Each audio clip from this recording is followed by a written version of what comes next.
Tonight on Greater Boston, the case of C.J. Rice, a Philadelphia man sentenced to 30 to 60 years for a shooting his doctor at the time says he physically could not have carried out. That doctor is Theodore Tapper, who's been championing Rice's cause ever since, along with his son, CNN anchor Jake Tapper, who argues in The Atlantic that Rice's lawyer was thoroughly incompetent. Father and son join me ahead. Then later, Dr. Kedar Mate, the president and CEO of the Boston-based Institute for Healthcare Improvement. He joins me on the healthcare inequities exposed by the pandemic and the work his team is doing to address them. We've talked on the show with many men who have spent decades of their lives wrongfully in prison before the convictions were overturned. People like Sean Ellis, 22 years, Darrell Jones, 32 years, Fred Clay, 38 years. But the man whose case we're going to talk about tonight, 28-year-old C.J. Rice from my hometown of Philadelphia, is still in prison for a shooting he has always maintained he had nothing to do with. Back in 2011, 4 people were shot in a street in South Philly, all of whom later recovered. There was no physical evidence tying anyone to the crime, and witnesses told police multiple times they did not know who was responsible, only able to describe 2 figures, both black, wearing hoodies and sweatpants. But after police said they got a tip from a confidential informant naming Rice, the witnesses changed their stories, identifying Rice and a friend. According to a terrific cover piece in The Atlantic by CNN anchor Jake Tapper, Rice, then 17 years old, wasn't actually worried about the case at first. He thought the matter would be cleared up quickly because he had still been recovering from surgery and some major complications after having been shot himself. He was wrong. And Rice's court-appointed attorney did not help. Just about the only thing she did in the case was cash her check. Rice was convicted of attempted murder, sentenced to 30 to 60 years in prison. In the Atlantic piece, Jake Tapper writes, Rice lacked legal representation worthy of the name. Jake joins me along with his father, Dr. Theodore Tapper, who had Mr. Rice as a patient from childhood until right after he was shot. Dr. Jake, thanks so much for being here. Thank you. Thank you. Doctor, you saw CJ a couple of weeks after he'd gotten treatment for getting shot himself. What kind of condition was he in? He could barely walk. He was walking with a great deal of pain. He had trouble getting from the seat in the exam room up to the exam table, and then concomitantly getting back from the exam table to the seat. And when he walked out of the office, he walked with a shuffling gait, all bent over. When feeling his abdomen, he was in a great deal of pain, and he had somewhere between 35 and 40 staples that had been stapled his belly together after the surgery. So, Jake, less than a week after that moment, that examination by your father, the shooting occurs for which C.J. Rice is accused, tried, convicted, as I said, sentenced to 30 to 60 years. At first, there's no physical evidence. At first, the eyewitnesses were unable to make an identification. What caused the epiphany? Well, there were 2 witnesses, and as you noted in your introduction, neither of them, neither of them identified or said they knew who the shooters were multiple times. But then a confidential informant supposedly told the police that CJ was involved. The next day, the detectives investigating the case went to visit these 2 women in the hospital and presented them with photo police lineups. And lo and behold, one identified CJ and the other one identified CJ's friend, Tyler, who was a co-defendant in the case, although he was completely acquitted.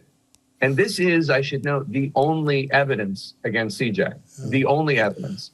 And yet, because Sanjay Weaver, his court-appointed attorney, was so incompetent, she was not able to, or she just simply did not visit the crime scene, apparently, did not underline the fact that the eyewitness testimony was shaky at best, did not make the best use out of my father as a witness because she never met with him before the trial. And on and on. It was a litany of mistakes. And some of those mistakes, especially when it came to the alibi witnesses, actually ended up making CJ look more guilty because she called at least one person to the stand who was not with CJ at the time. It was a travesty of justice. No police force, in my view, would have arrested me for the exact same crime with that little evidence. And if they had, I would have been able to afford an attorney who would have gotten the case dismissed very quickly. And I assume most of our viewers know there's a Sixth Amendment to the Constitution which guarantees a right to counsel. We'll talk about that in a couple of seconds. Even though the lawyer did not speak to you, Dr. Tapper, you did testify at the trial. In your opinion, and by the way, those witnesses said the assailants sprinted away from the scene. Was C.J. Rice physically capable of either committing the crime or sprinting away from the scene a week after you saw him? It was approximately 5 days after he saw him when the incident occurred. There's no way he was even walking fast. There's no way he was running. And let me add one other thing. The only reason that CJ is sentenced to 30 to 60 years is because the judge, who was the one in charge of this, decided that the concurrent, potentially, sentences of 10 to 15 were to be run consecutively. So 10 to 15 plus 10 to 15 plus 10 to 15 adds up to 30 to 60. If the judge had sentenced him to 3 concurrent terms of 10 to 15, he would have been out by now because it would have been 10 to 15. You know, this may be an impossible or even a stupid question to ask Jake Tapper, but even the most simple things, for example, getting her client's phone records, which might have had location information, she failed to do. What do you attribute this what you call rank incompetence to? Well, she has passed away, Sanjay Weaver, so I don't know. I can tell you that since this story came out in the Atlantic, I was contacted by somebody who served in the prosecutor's office who knew a lot of the players, was shocked by the case, but also said to me that Sanjay Weaver was known as a bad lawyer, just that she was commonly known as a crummy lawyer. And one of the things that this researching this story really made me aware of, though I guess I had known it intellectually, you really don't see it until you see it, which is the right to counsel that we have in this country is kind of a joke. The standards are very vague, and individuals who have been found during their trial, defense attorneys, to have been drinking the equivalent of 20 shots of vodka a day, people who fell asleep during the trial, people who were disbarred during the trial, all of them were found by appellate courts to have been sufficiently good counsel. The standard is very, very, very low. I just want to clarify something. When you said people fell asleep during the trial, the people you're talking about is the lawyer himself or herself, correct? Who fell asleep during the trial? Yeah, a defense attorney who fell asleep during a trial was found. That's fine. The appellate court ruled that's fine. And look, don't take my. And people can Google this for themselves. I mean, there's case after case of this where the standard is if the attorney has a pulse and is in the room, pretty much that's good enough. Yeah, you should say, I'm a former civil legal services lawyer myself, and I know a lot of public defenders. For people who don't know the system, Pennsylvania, my home state, and Massachusetts, my adopted state, have the same split. Roughly 20% of indigent defendants are represented by salaried public defenders, the rest by court-appointed lawyers, many of whom are terrific, but all of whom have to work for chicken feed. And in part, that was apparently part of the problem here. This woman had huge financial problems, and I get the sense from your story, her goal was to mount up as many cases and fees as she could, rather than worry about the representation. Yeah, she was desperate for money. As you know, public defenders are often quite excellent, and I don't want to cast aspersions on court-appointed attorneys. Studies indicate they have a much worse track record than public defenders. But what we know about Sanjay is she had to declare bankruptcy several times, and CJ's impression was that she only visited him twice in jail before trial, twice. 15 months, right? In 15 months. Yeah, very short amounts of time. And according to CJ, she would come with just a giant stack of folders as if she was visiting several clients. And as you know, they get paid by the case, not by the result. And not by the amount of work you put into it. I'm sorry, doctor, go ahead. Not by the time they put in either. Right. You know, one of the things that really surprised me about it, so the legal appeals, correct me if I'm wrong, gentlemen, vis-a-vis the right to counsel being violated have been exhausted. So it appears that the only avenues left for Mr. Rice is the prosecutor in this case, one of the progressive prosecutors, like we had Rachel Rollins, now promoted to U.S. Attorney, Larry Krasner there, and a commutation proceeding. I want to talk about both. Krasner, it appears to me, Jake Tapper, has totally washed his hands of this, and I don't quite get it. Do you?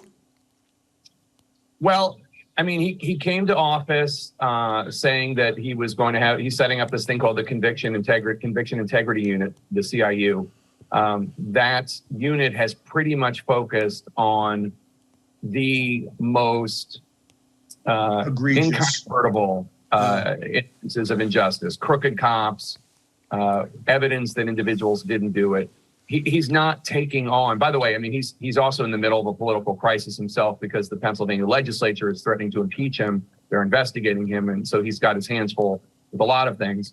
But the bottom line is this is an indictment of the system, not an indictment of a crooked cop or DNA evidence that makes it open and shut for Larry Krasner. But he's not precluded from looking into these kinds of issues, nor is any DA with these units. I want to mention one other thing, if I can, gentlemen, is the whole commutation process, which I know is what lays out there as potential for Mr. Rice, which is also laden with lots of institutional problems. I mean, we had a Willie Horton here that many people think might have cost Michael Dukakis the presidency, a guy who went on a weekend furlough, a murderer, went out, committed armed robbery, raped a woman, and it became a huge issue in the campaign. Many people think, myself included, racism conjured up by Governor Dukakis' opponent. But there's a guy, Reginald McFadden in Pennsylvania, a similar situation where the Democrat running against Tom Ridge at the time was winning by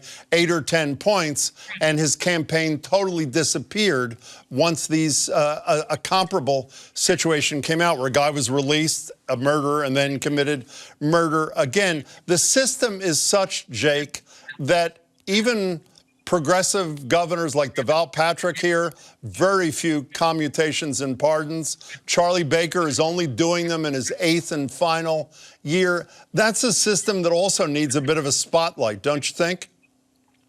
Yeah, and look, the political incentive too often, not just when it comes to commutations and pardons, but anything in our political system, the incentives are all with doing nothing, right? Not taking any risks, going with the flow. And obviously that's not how great leaders are made. But of course, with the McFadden case, as you note, that ruined not just the election, but the political career of then Lieutenant Governor Mark Singal, who was running for governor. And nobody wants to have that kind of record. But that said, we're just saying that CJ did not get a fair trial. Understood. And my dad is of the opinion that CJ could not have physically done this. I'm saying, look, I have my conclusions about whether or not there was an excess of reasonable doubt, and I invite people to read the Atlantic story to see how I came to that conclusion. But the bottom line is he didn't get a first fair trial. You know, before you go, Dr. Tapper, your son was unable to coax out of you an answer to the question as to whether or not you, out of the kindness of your heart, have been financing part of the lawyering for Mr. Rice after this Weaver representation. Do you want to answer the question for me? He had an initial lawyer after Weaver bowed out, and he is being paid as a defense attorney by the state or the city, whoever. And he now has a habeas corpus lawyer who saw CJ in prison today for the first time. And I talked to him maybe an hour ago, and he is very hopeful that a habeas corpus petition will be submitted next month. And that's one avenue. And the other avenue is the Board of Pardons of Pennsylvania. They have to vote unanimously, 5-0. A 4-1, 3-2 vote does not cut it. So either the Board of Pardons or habeas corpus are the two avenues open, and possibly the CIU will review the case with all the heat that's been put on publicly because of Jacob's article. Are you financing part of that effort, Doctor? Prefer not to answer. I had a feeling you would. Jake, before you go, this piece, I assume, was not just written about C.J. Rice, but all the C.J. Rices that don't have two Tappers as their advocates. Is that a fair statement? 100%. I mean, once you see, and you know this obviously from your life's work, but once you see the unfairness in the criminal justice system, you cannot unsee it.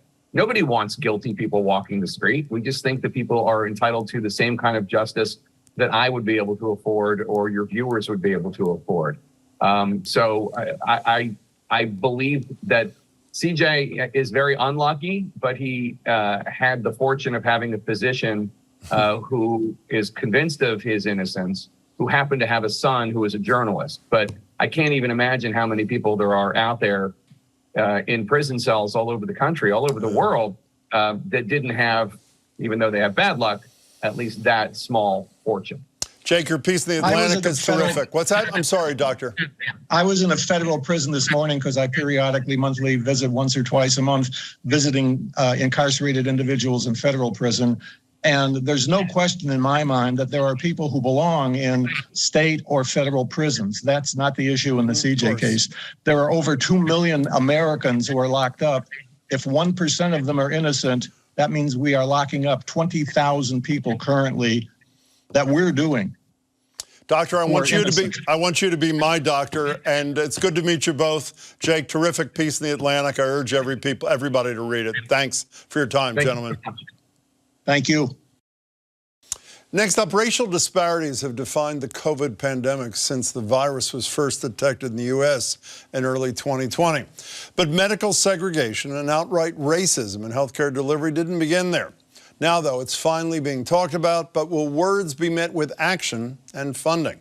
Joining me is Dr. Kedar Mate. He's president and CEO of the Boston-based Institute for Healthcare Improvement, which has focused on that issue, among others. Pleasure to have you. Thanks for being here. So we talked almost nonstop, and we're not alone, about racial inequities during COVID. But, you just go back a few years before this. I'll never forget that study that said white doctors thought the skin of black patients was thicker, that their nerve endings were less sensitive. And the sense I got of that, please correct me if I'm wrong, it was sort of dismissed by their fellow healthcare professionals, saying it's just them, they're outliers, no systemic problem here. Is that a fair statement? I think that's a reasonable statement, yeah. And you, from what I understand, you believe the cure for this, if I can call it sort of systemic racism denial, is data. Is that, what does that mean? Do facts really matter? Facts matter, data matters. Bringing data to the issue of inequities actually raises the visibility, raises the understanding of the fact that these inequities exist. I'll tell you a brief story. Whenever we work on this in our hospitals, we always get the initial reaction to any kind of data presented about inequity that's present in your environment. And the initial reaction is, this isn't my data, this isn't my information. But as you start to dig into it, you start to realize that these inequities are prevalent in our health systems all over the place. And in fact, they're happening every day in the work that we do in our clinical interactions with our patients. And if we don't actually start to look at that data and start to make improvements with it, we're going to be replicating the stories of the past. Yeah, I love the phrase you used in a stat story, stages of grief around data. That means it takes a while to settle in, kind of thing. One of the things I knew nothing about until I know you were coming here today, Doctor, was this. Blue Cross has put their money where their mouth is. $16.5 million channeled through you, which in turn go to 12 healthcare delivery entities. That's right. What's that money intended? We're going to put up a little graphic that shows some of the things we've read about what the money goes for, but tell me in your own words, what's it intended to do? Well, we have a group of provider organizations, hospitals, health systems that are committing themselves to improving health equities and to reducing inequities that they see and discover in cancer care, hypertension management, stroke, diabetes, et cetera. But they need support from their payers, from the financial institutions that help to pay for this, the care that they provide. And what Blue Cross is saying is, this is an important priority for us. We want to reduce inequities in the care that we finance. And we're going to put our money essentially where our words are. And I'm really thrilled to be working together with Blue Cross Blue Shield of Massachusetts to try to make this program happen. They've supported us to help provide guidance and support to the providers themselves so that they can actually conduct equity improvement activities in their environments. But if the providers engage in health equity improvement behavior, as you described a minute ago, within their four walls, that only does so much. I mean, what I've heard from everybody sitting in that chair on this issue for the last few years is if you don't address the social determinants, does the kid, the patient, have nutritious food at home? Does he feel safe walking to school? Does she live in decent housing?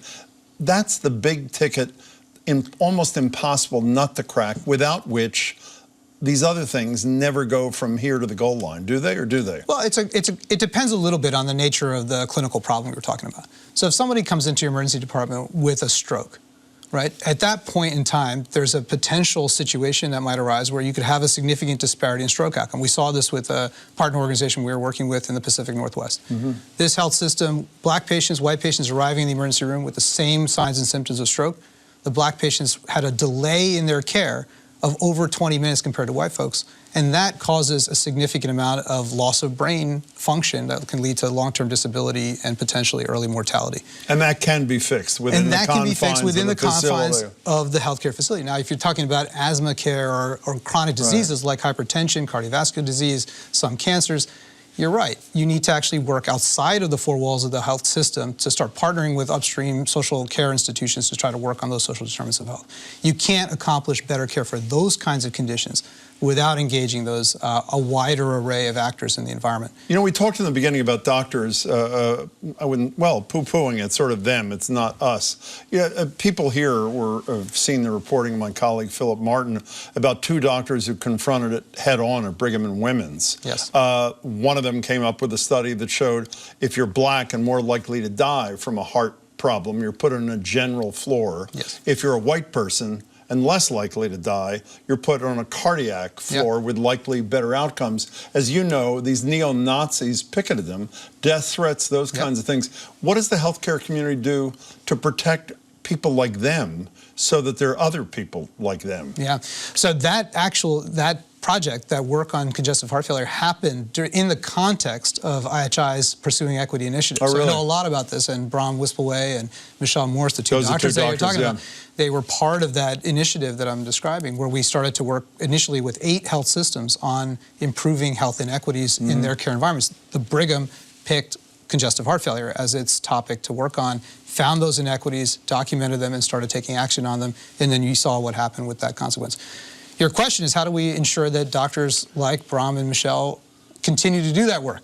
In fact, more doctors continue to do that work in this effort. And I think that's about finding community and actually elevating the importance of equity and improvement as part of what we do in healthcare. Is there not a feeling that we should keep our heads down and we don't have to worry about those kinds of moments? Is there not a wave of that kind of thing? When you look at the data and you see the fact that we have such prevalent inequities across our system, how do you avoid thinking about it? How do you avoid working on it? Here's the thing. Once clinicians are provided that data and they go through those stages of grief about the data aren't mine, the data are wrong, et cetera, once they get through that and they say these data are real, there's a need for improvement, clinicians are obligated by their oaths and their commitments to take action, and they do it invariably in the situations that I've had a chance to. So those are healthcare workers doing extraordinary things. Let's talk about healthcare workers doing hugely important but ordinary things, just doing their job. We've all seen the numbers. We can put these up too.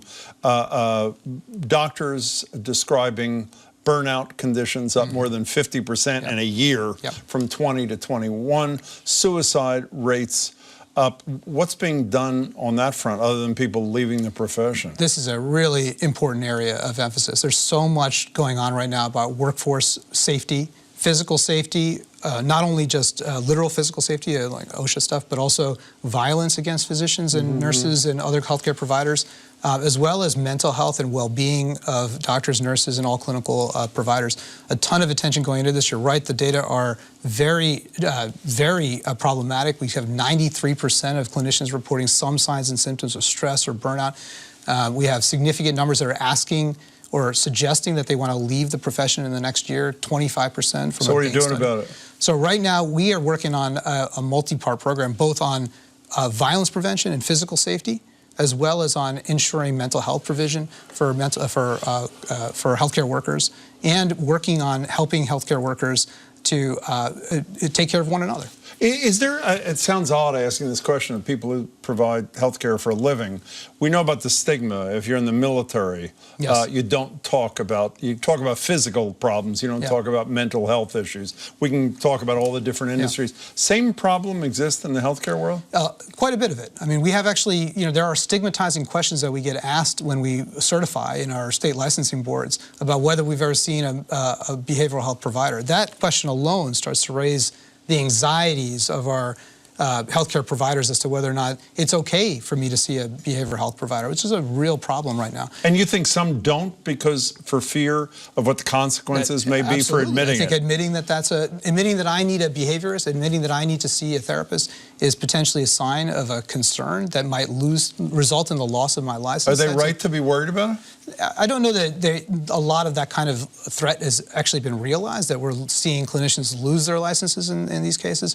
But I think what's happening right now is we have to ensure that we have a lot more mental health services for our clinicians, that it's okay to ask for help. We have to normalize these opportunities for clinicians to seek services to enhance their well-being. And that's a part of what we're going to have to do going forward. I will say one last thing about this, which is that some part of the equity story connects to this issue around burnout, and it connects through the notion of moral distress. When you see a patient coming in and out of your emergency room with the same signs and symptoms, getting disparate and inequitable care, and when you don't have the power to actually solve for some of those social determinants that we talked about earlier, and you're sending a person out into the community with a treatment plan that you know they're never going to be able to follow, and they come back right into your ER next week with the same constellation of signs and symptoms. You do that over and over and over again, and you're going to eventually burn out. And it's not because doctors and nurses and other clinical providers aren't used to spending hours, tens, hundreds of hours sometimes, working really hard. But if you're working really hard and you're not making a lot of progress, that kind of thing is ultimately incredibly distressful. I only have 45 seconds left. How worried are people like you about shortages, staff shortages? We know family docs, primary care physicians, a real problem. How big a problem is that? Number one problem, any CEO I talk to in healthcare today, the number one problem is staffing of any kind. Nurses, 15 doctors, seconds, and what's the top of the list about what they're doing about it? Starting to provide these kinds of services, mental health services, supporting their providers to do the jobs that they need to do, starting to create connectivity and connections into the community to solve the problems that these patients are experiencing, and that's the kind of thing that actually gives life and creates energy in the healthcare workforce. Doctor, it's really good to see you. I hope you come back. Really Thank you appreciate so much. it. Thanks so much. Appreciate being here. That's it for tonight. Please come back tomorrow. Former justice on the state's highest court, Robert Cordy, joins me on his latest work as a member of Ukraine's Presidential Ethics Council. Plus, a former Obama speechwriter on his new book, Grace, President Obama and 10 Days in the Battle for America. That and more tomorrow at 7. Thank you for watching. Please don't forget Ukraine.